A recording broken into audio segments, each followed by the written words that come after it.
আসসালামু আলাইকুম ওয়া রাহমাতুল্লাহি ওয়া বারাকাতুহু। আজকে আপনাদের সামনে একটা গুরুত্বপূর্ণ বিষয় নিয়ে উপস্থিত হয়েছি। ওই বিষয়টি হচ্ছে, বাংলাদেশে যারা ওয়াহাবি আছে, বাতিল ফিরকা আছে, তারা বলে আম্বিয়ায়ে কেরাম নাকি মরে মাটির সাথে মিশে গেছে। নাউযুবিল্লাহি মিন যালিক।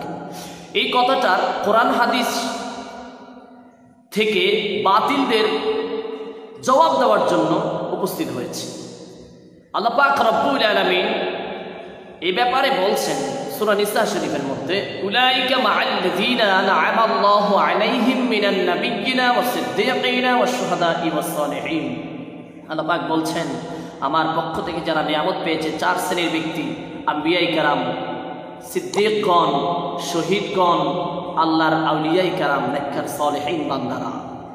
এই ব্যাপারে ৩ নম্বরে যারা আছে শহীদগণ, এই শহীদের ব্যাপারে আল্লাহ পাক রব্বুল আলামিন বলছেন সূরা বাকারা শরীফের মধ্যে, ওয়ালা তাকুলু লিমান ইয়ুকতালু ফি সাবিলিল্লাহি আমওয়াত বাল আহইয়াউ ওয়ালাকিন লা তাশউরুন। এই আমার বান্দারা, যারা আমি আল্লাহর রাস্তায় শহীদ হয়েছে, জিহাদ করেছে, কাফেরের বিপক্ষে মুসলমানদের পক্ষে জিহাদ করেছে, শয়তানের বিপক্ষে মুসলমানদের পক্ষে জিহাদ করেছে, বাতিলের বিপক্ষে মুসলমানদের পক্ষে আহলে সুন্নাহ ওয়াল জামাতের পক্ষে যুদ্ধ করেছে। যেমনিভাবে আল্লামা বাকিবিল্লাহ জালালি শহীদ হয়েছে সুন্নিয়তের পক্ষে, আল্লামা শাইখ নুরুল ইসলাম ফারুকী শহীদ হয়েছে সুন্নিয়তের পক্ষে। আল্লাহ পাক রব্বুল আলামিন বলছেন, তোমরা তাদেরকে মৃত্যু বলিও না, তারা আমি আল্লাহর কাছে জীবিত, কিন্তু ওয়ালাকিন লা তাশউরুন, কিন্তু তোমরা তা উপলব্ধি করতে পারো না। সুবহানাল্লাহ। এরপর নয়াতে পাকের মধ্যে আল্লাহ পাক রব্বুল আলামিন বলছেন, ওয়ালা তাহসাবান্নাল্লাযীনা কুতিলু ফি সাবিলিল্লাহি আমওয়াত বাল আহইয়াউ ইনদা রাব্বিহিম ইউরযাকুন। এ আমার বান্দারা, যারা আমি আল্লাহর রাস্তায় শহীদ হয়েছে, তোমরা তোমাদের অন্তরের মধ্যে এটা ধারণা করো না, ধারণাও করবো না যে তারা মৃত, তারা আমি আল্লাহর কাছে জীবিত। আমি আল্লাহ পাক রব্বুল আলামিন তাদেরকে ইউরযাকুন, রিজিক দিচ্ছি এবং কিয়ামত পর্যন্ত দিতেই থাকবো। সুবহানাল্লাহ। শহীদগণ, ৩ নম্বরে শহীদগণ যদি জীবিত হয়, নবীগণ ১ নম্বরে যারা, তারা কি মৃত হবে? তারা তো বতরিকে আওলা আরো আল্লাহ পাকের কাছে শ্রেষ্ঠত্বের মাকানে রয়েছে। কিভাবে মানুষের এই মাথার মধ্যে এটা আসে? ৩ নম্বর শহীদরা যদি জীবিত হয়, ১ নম্বর সিরিয়ালে নবীরা কিভাবে মৃত হবে? নাউযুবিল্লাহি মিন যালিক।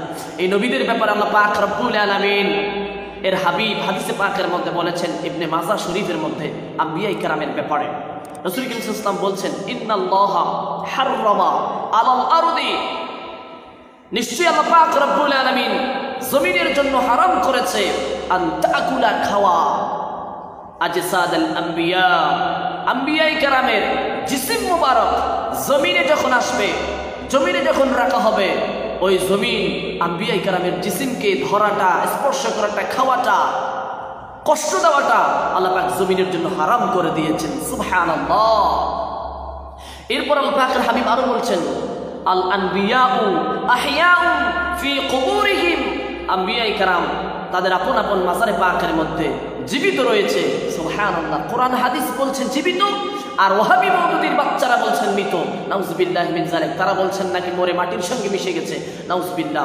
অতএব 4 প্রকারের ব্যক্তিরা, আম্বিয়ায়ে কেরাম, সিদ্দীকগণ, তারপর শুহাদায়ে কেরাম, আল্লাহর ওলিরা, সকলে এখনো মাজারে পাকের মধ্যে, রাসূল কারীমগণ রওজায়ে মুবারকের মধ্যে জীবিত রয়েছে।